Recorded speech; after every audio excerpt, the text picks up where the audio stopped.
Hi, Statesman Nation. I'm Wade Steinlog, ESID here at William Penn, and you are inside the Playbook. Later on in the show, we will have track and field coach Alan Friesen, as well as student athletes Joel Brown and Raven Williams. But before that, we have just a lot to cover with recaps and previews. We'll get right into it. Last week, the men's basketball team won twice, defeating Evangel 103-68 last Saturday on Senior Day. The win made Eddie Daly the winningest player in program history with 98 victories. The team then defeated Clark 100-77 on Monday, allowing the Statesmen to cut down nets once again.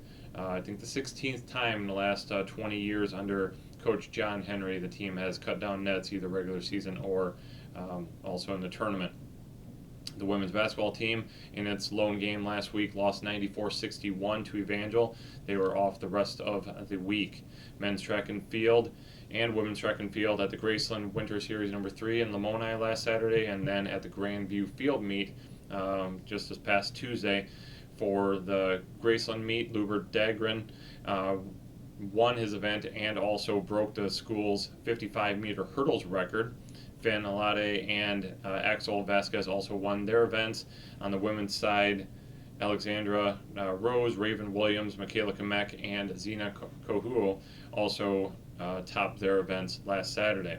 At the Grandview Field meet, Jasper Stottlemyre topped the men, taking second in the shot put and third in the weight throw, while Dariana Bryant led the women with a pair of top 10 finishes.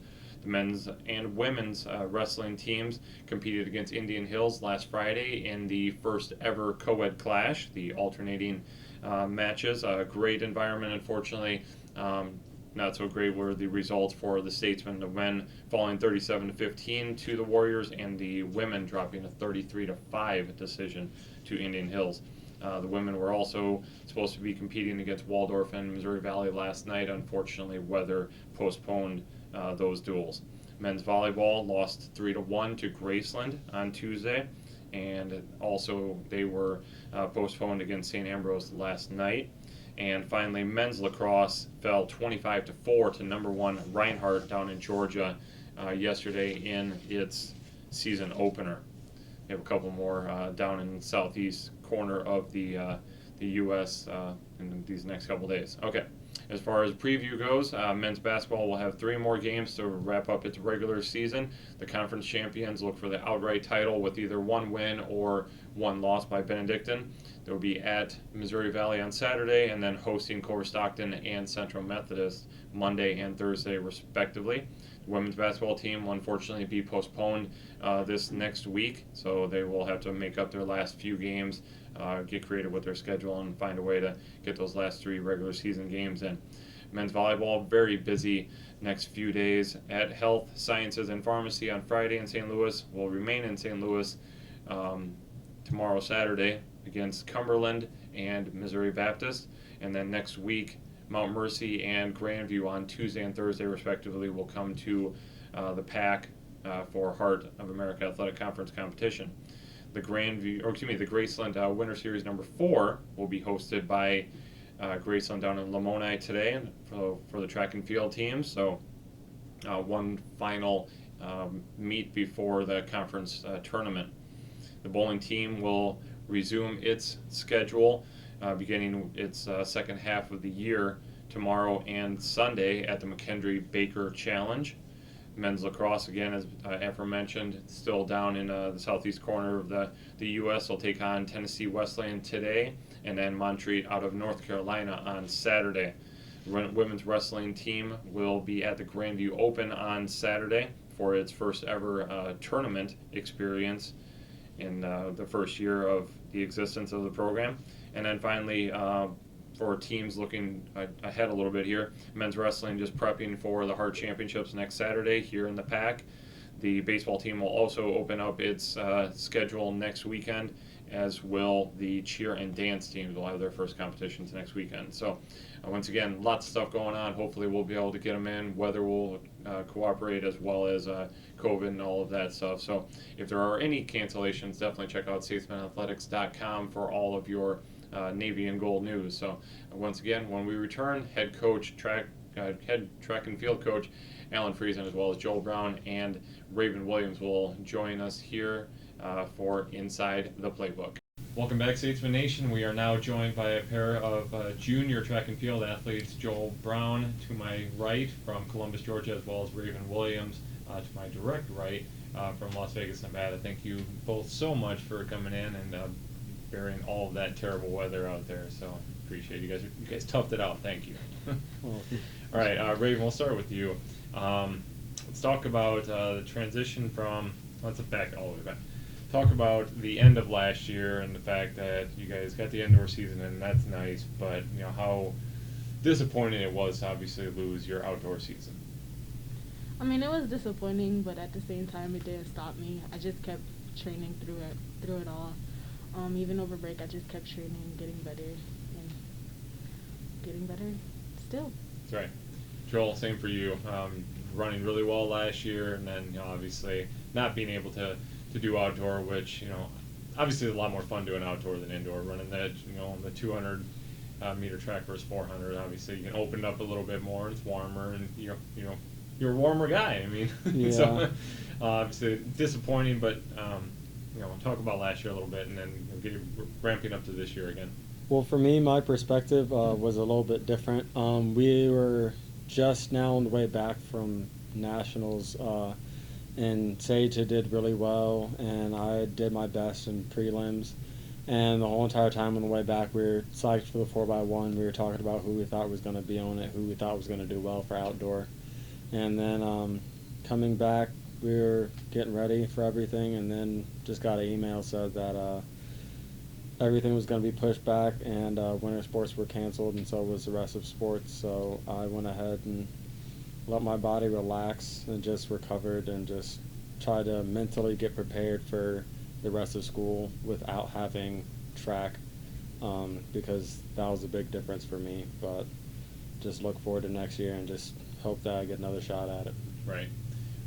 Now you're both in your junior years. What have been the difference this year? You guys are now both upperclassmen, so you can take on a little bit more of that leadership responsibility.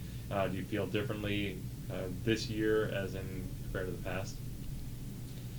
This year, I just feel like we've been looked at more, not necessarily by coaches per se, but by the other athletes, whether it's for what we're doing whenever we're doing a shakeout or our warm-up at a meet, or just for insight or what we're doing for practice, just because we have been here a little bit longer.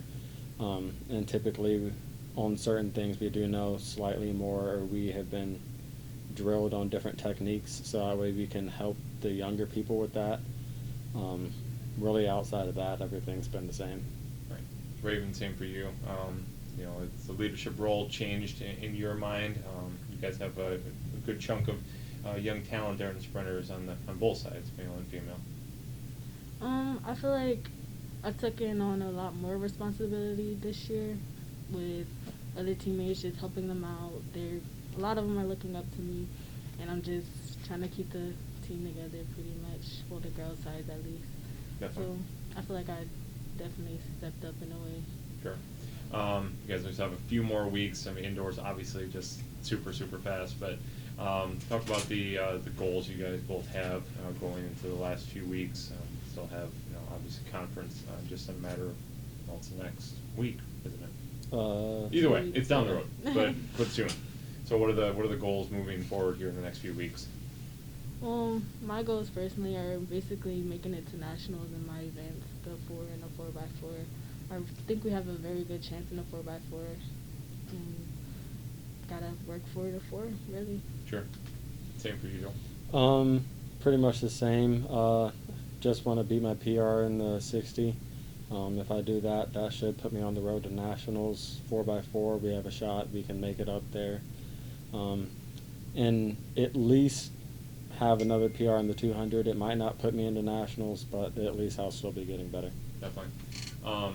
Being that it is the shorter season, how important is it for you guys to come back immediately ready to go in January? I mean, you have that 4 weeks off during Christmas break, and then you come back and you're like, all right, we got to just hit the ground extremely hard. How important is it to take care of yourself during that break? It was pretty important, but this year I feel it was slightly more important because we didn't have the chances before Right. Christmas break that we normally would have gotten.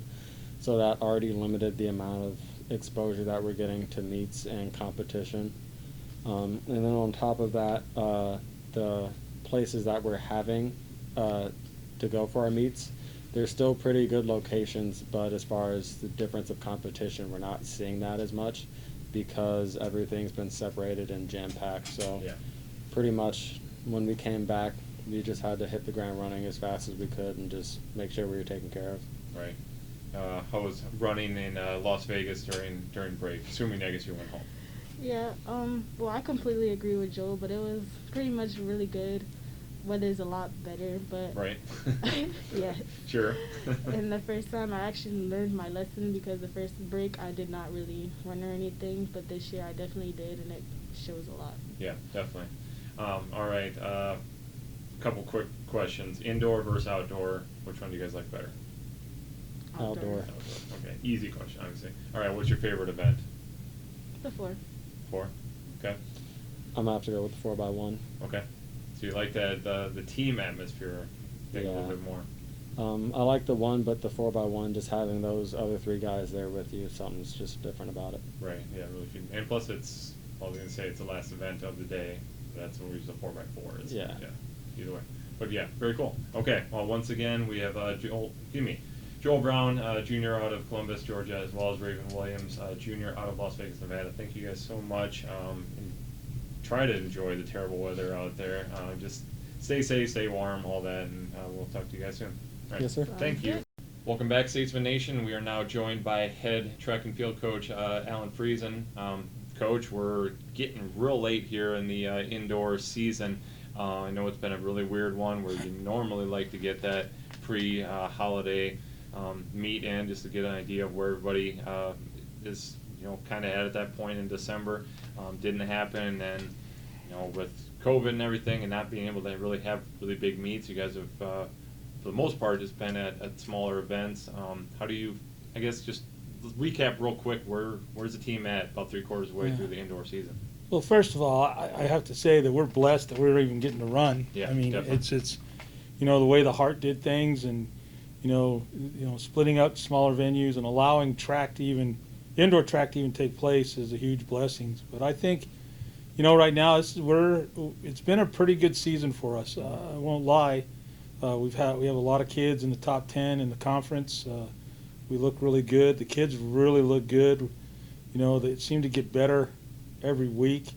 The last meet at Graceland, and we've been at Graceland a lot. So our last meet at Graceland, I don't think our kids are super happy with their times, but I mean, even when they weren't running well, they were still placing 1, 2, 3, up in the top 10. So I think it just shows, one, that they're competitive. They're competitive kids, and they're doing everything they can to improve their marks. Yeah, definitely. Talking nationally now real quick, the change to, because it's a smaller venue, the change to moving to the top 16 qualifiers, how has that impacted your athletes, knowing everybody obviously is always pushing harder. Yeah. Maybe it's not something you ever even bring up, but versus just saying you could make a qualifying time on B and you'd be able to go. Yeah. Now you have to make sure you got to stay in that top 16. So I would think there'd be some added pressure every time out. Yeah, I wouldn't call it prayer, but probably a significant motivator. Right. And I think, since they moved it from SDSU, which Yeah. is a pretty big venue, but I think they were still in the process of limiting the field anyway. Yeah. So, top 16, it's going to eliminate a lot of athletes, Sure. and it's going to, you're going to have to perform, and and I get it, it's going to eliminate, like I said, a lot of athletes, but I think it's going to put the best athletes at the championship and make it a pretty good championship. And we got some kids that are right in there, that are in that top 16, but now they've got to do really well this weekend, because we're going to be off next weekend, and there's going to be schools that are going to compete. So, Right. it's one of those things that we're going to take the test early, and then we're going to find out where we fit on the curve. Yeah, So, yeah. You know, take it first and then hope that nobody does better or whatever. yeah, The situation. but even though with that said, we kind of plan to take this weekend off or next weekend off because we like to take that weekend off for conference. We still have conference, and right now it's still at Northwest Missouri State, which is a 300-meter track. Our kids love that place. Yeah. They get really good times at that place. So I know I'm still pretty confident. It comes down to conference. We still got to perform. Yeah, definitely. And like you said, you got a lot of individuals in that top 10 or whatever you need to be for conference qualifying. Let's talk about conference a little bit and where you kind of see the team coming in at, I guess. Wow, that's a really good question. It's Depends hard on to what say. team shows up, Yeah, right? it really does. I mean, a lot of in team sports you can look at the stats and kind of figure. With us, it's just great. We have a lot of kids. Like we'll use Lou for example, and Lou went in last year number 1 in the hurdles in a conference. He ended up 4th. Right. So I mean, you've got to still run your best race that day, and it doesn't matter where you come in. I mean, it helps in the seeding part of it, but you still got to perform. And I think this year, I think those kids realize it. I think for over the years, how many times I've always said to these kids, tomorrow might never come. You can't wait till tomorrow, or you can't wait till next weekend. I think last year, when outdoor was canceled, I think that hit home for a lot of kids. And I think they realize that they understand what I'm saying now. So I think this year's team is, wow, it's the most competitive team, that I've been associated with in a while. They really, as a group, as a whole, I mean, we've always had really good individual competitors, but as a whole, as a team, this is a pretty competitive team. Yeah, definitely. And I think it can be easily said that the Hart, if anything, the championship is probably going to actually push you guys to better times for nationals. I mean, obviously, absolutely. You're going to try to get as many points as possible, obviously, but with the talent pool that's going to be there, you have to figure that the times will hopefully get faster than what you already had, and hopefully, again, that will help you get in the top 16 for nationals. Oh, absolutely. The Hart, will push some of these kids on the bubble up farther up the chain, and that's the blessing of this, coming in, because these kids know they see where all the other teams are ranked. They're competitors. In the hurdles, the field events, and whatever. They know who's ahead of them. Mm-hmm. They know who they're ahead of. They know what they have to be in conference. So and I think that's helped out a lot. And they all know where they sit kind of nationally. Mm-hmm. So they know what they have to do, and they've been really working hard to get there. And I really believe that at conference it will shine. It'll be probably one of our better meets. Yeah. It'll probably be our best meet of the year right there. Yeah, definitely. Hopefully not the best, but it'll be up to that point. Yeah. Finally, expectations, I guess. Well, let's just talk about this weekend. Expectations for this weekend, goals that you're trying to, surpass this weekend. Goals this weekend is pretty simple. We're, kind of real selective on, kind of what events certain kids in. Some of our top 400 and 200 guys are just going to be running the 4x4 because we want to get them, ranked up in that top 16. And with the crew that we have, we think we can do it. We haven't had an awesome chance. We haven't been able to run it very often on the men's side. Yeah. So we've taken some younger kids, just to see if we can move them up a little bit in the conference, see if they have a chance.